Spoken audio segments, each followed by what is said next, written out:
So today we will discuss about HDLC and the spiral model. Yes, I did. What is spiral model? Spiral model क्या होता है? Spiral model एक ऐसा model है जिसके अंदर हम वाटरफॉल मॉडल और आइटरेटिव मॉडल इस दोनों का कॉम्बिनेशन होता है।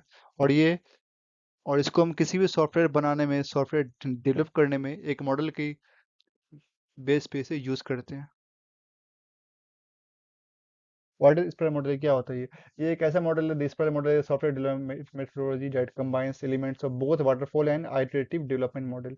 यानी कि एक ऐसा मॉडल है जिसमें कि हम बोथ वाटरफॉल और आइटरेटिव डेवलपमेंट मॉडल्स को कंबाइन करते हैं। वाटरफॉल मॉडल में होता क्या है कि इसमें काफ़ी सारे फेज होते हैं और वो वाटरफॉल की तरह एक के बाद एक होता है।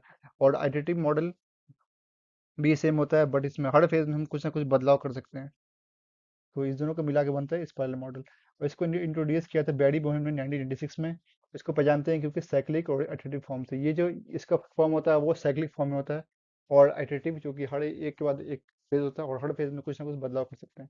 और ये तीसरा, ये मॉडल ओनली बड़े प्रोजेक्ट पे, कम्प्लेक्स प्रोजेक्ट पे काम आता है, और जिसमें कि जहाँ पे अनसर्टेनिटी और रिस्क होने का चांसेस है, यानी कुछ गलती होने की चांसेस ज़्यादा हो, उसको सही से हैंडल करने के लिए इसे यूज़ करते हैं स्पाइरल मॉडल।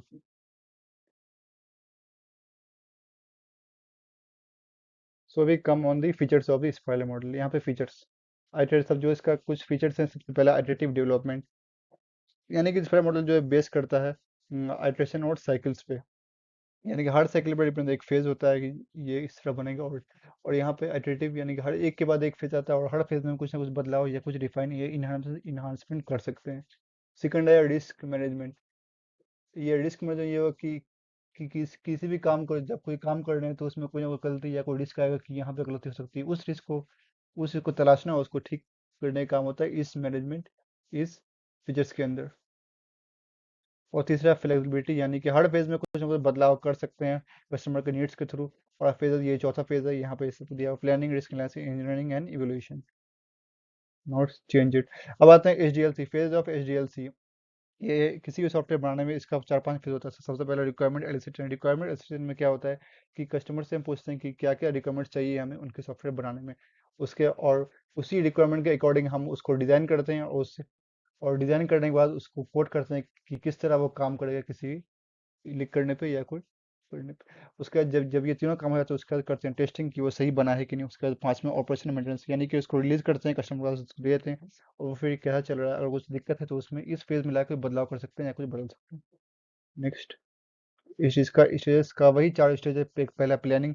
इस प्लानिंग करने में क्या ऑब्जेक्टिव्स है, क्या क्वेश्चन, यानी कि या क्या क्या हमें चाहिए, क्या क्या हमें यूज़ करना है, किस तरह बनाना है, और ये सारी प्लानिंग करते हैं यहाँ पे। और हर फेज, नेक्स्ट आइटरेशन, हर फेज में क्या क्या ऐड करना है, किस तरह क्या करना है, सबकी प्लानिंग होती है। और कितना खर्च आएगा, कॉस्ट, और किस तरह बनाना है, और क्या क्या चीज़ की जरूरत पड़ेगी, ये सब। सिकंदर रिस्क एनालिसिस, ये क्रिटिकल फेज है जहाँ की पोटेंशियल रिस्क, कुछ गलती हो या भैया कुछ गलती होने वाली हो, उसको हम तलाशते हैं। Risk analysis involve assessing assessing the impact of identified risk on the project and developing a strategy to mitigate और manage, यानी कि जो गलती होने वाली है या गलती हो चुकी है उसको हम मैनेज करते हैं, उसको तलाशते हैं और उसको हम ठीक करने की कोशिश करते हैं। और आती है तीसरा, डेवलपमेंट एंड टेस्टिंग। ये फेज सबसे इंपॉर्टेंट फेज है क्योंकि इस फेज में हम तो एक्चुअली जो सॉफ्टवेयर है उसको हम डेवलप करते हैं कोड के थ्रू, किसी और कोड के थ्रू, और उसको हम टेस्टिंग करते हैं और उसको हम बांटते हैं। इंटीग्रेशन मतलब ये हुआ कि हर फेज को या हर कोड को एक सेपरेट सेपरेट हिस्सों में बांट देना और उसको हर डेवलपर्स को बोल के उसको एक हर पार्टिकुलर तरीके से तैयार करना। जो और ये प्लान्स और रिस्क एनालिसिस के ऊपर देख कर अब आते हैं पांचवा चौथा, इवोल्यूशन। इवोल्यूशन में क्या होता है कि जो हमने बनाया है प्रोजेक्ट और जो हम बनाया है सॉफ्टवेयर, उसको इवोल्यूट करते हैं कि ये सही बना है कि नहीं, जो कस्टमर ने जो रिक्वायरमेंट दिया था वो उसके अकॉर्डिंग है कि नहीं। अगर कुछ नहीं है तो वहाँ पे हम कुछ मॉडिफिकेशन या कुछ बदलाव कर सकते हैं।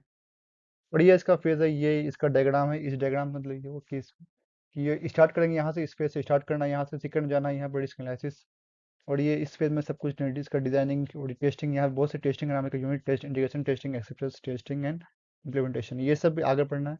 और इसके बाद now coming to fourth phase. इस फेज में क्या होता है कि जो बना है उसको हम रिलीज करते हैं, उसको छोड़ देते हैं। नेक्स्ट, उसके बाद कस्टमर को दे देते हैं कि आपको ये सॉफ्टवेयर बन गया। और उसके बाद अगर उन्हें कुछ दिक्कत हुआ, कुछ बदलाव चाहिए, तो फिर बाद में इसी फेज में, पांचवें फेज में, चौथे फेज में लाके उसको बदलाव कर सकते हैं। नाउ कम द नेक्स्ट, इसका कुछ एडवांटेज भी है, कुछ डिसएडवांटेज। एडवांटेज ये हुआ कि रिस्क मैनेजमेंट, यानी कि रिस्क, हमें कुछ गलती होने वाली है या कुछ वो करना हो तो वो पहले पता चल जाता है, उसको हम तलाश कर ठीक कर सकते हैं। फ्लेक्सिबिलिटी, यानी कि उसको हम हर फेज में एक टुकड़ों टुकड़ों में बांट करके उसको हम कस्टमर के फीडबैक के थ्रू उसे ठीक कर सकते हैं। प्रोग्रेसिव रिफाइनमेंट, यानी कि जो फेज हर फेज में बढ़ रहा है उसको हम, उसको बढ़ते हुए फेज में कुछ चाहे तो बदलाव कर सकते हैं, उसको ठीक कर सकते हैं। नाउ नाउ आते हैं डिसएडवांटेज में। डिसएडवांटेज कम्प्लेक्सिटी, यानी कि जब उतना बड़ा प्रोजेक्ट है तो ऑब्वियसली कुछ ना कुछ गलती होगी, तो इसमें यही कम्प्लेक्सिटी आ जाती है। और आते हैं टाइम कंज्यूमिंग, यानी कि इतना बड़ा प्रोजेक्ट है तो काफ़ी सारे लोग उसको हर हिस्से में बांट के, छोटे छोटे हिस्सों में बांट के तो करेंगे तो बहुत से वक्त लगेगा। और तीसरा, ये सूटेबल नहीं है छोटे प्रोजेक्ट के लिए। क्यों? क्योंकि ये प्रोजेक्ट बहुत बड़ा है और काफ़ी इसमें कॉस्ट लगती है, तो इसलिए ये इस मॉडल को हम यूज़ करते हैं सिर्फ किसी बड़े प्रोजेक्ट के लिए ही। आई होप कि everything will be clear, and thank you so much for learning this.